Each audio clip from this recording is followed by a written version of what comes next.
Ma taqaanaa boqorka maansada? Waa maxay boqorka maansadu? Dhammaan sababahaas oo dhan halkan ayaan kusoo jeedi doonaa. Kusoo dhawaada saaxiibayaal muuqaalkeena maanta, kaas oo aan kusoo qaadan doono boqorka maansada. Haddaba muuqaalkan la bilowyo dhammaad waa inaad daawataa oo muuqaalkan leegsa xataa naguna soo biirtaa.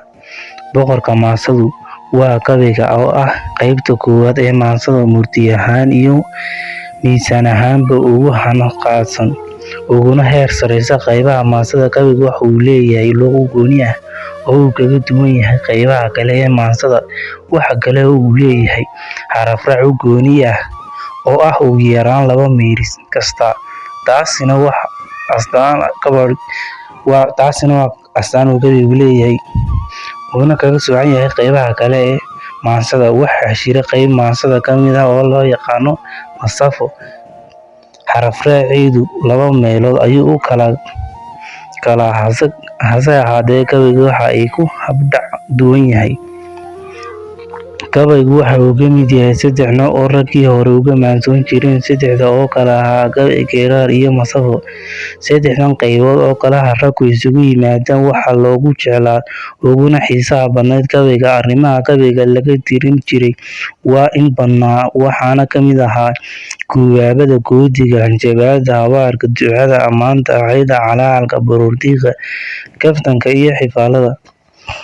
Waxa kale oo jira qaybo kale oo ka mid ah digashada, halxidhaalaha, quduska iyo waanada, ergada, abaaldhaca, dooda iyo baanaha, fariinta iyo wacyigelinta, naftii habar.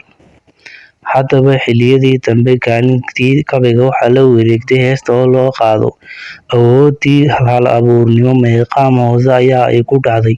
Nasiib darro, qof kasta waxa uu tiriyay xilligii waxa loo yaqaanaa gabaya.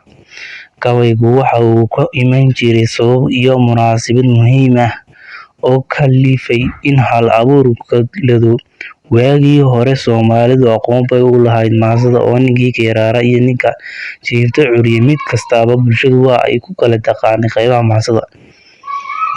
Haddaba bulshadii reer guuraaga ahayd iyo magaalooyinkii la degay waxa ay dhaxal siisay burburka ka yimaada wixii Soomaalidu ay ku kaydsanaa xeer iyo xigmad ba lahaa.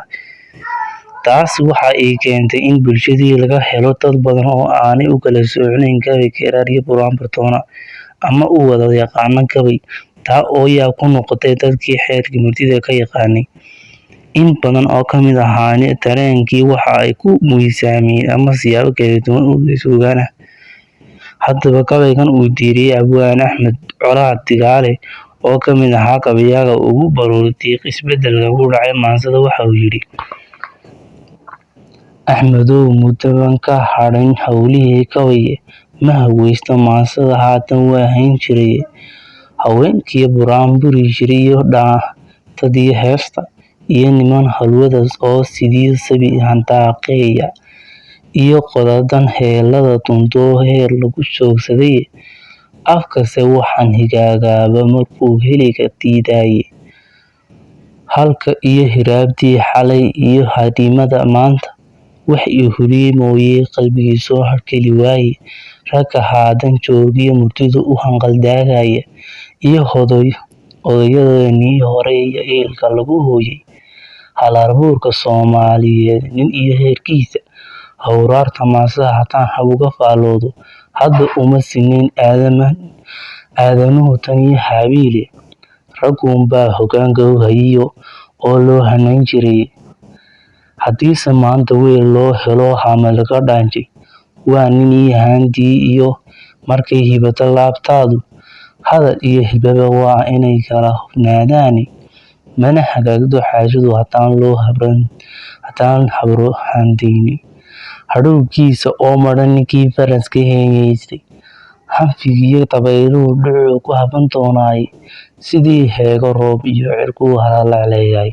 Gabaygaas ayaa ka mid ah qaybihii laga tiriyay maansada isbeddelkii ku dhacay.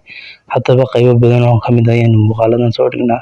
Sidaas darteed muuqaalka hadduu intani kusoo gaadhay subscribe saar si aad noo dhiirigeliso, like-tana ha hilmaamin, comment-na ka dhiib muuqaalkan si aad uga fahanto waxyaabo badan.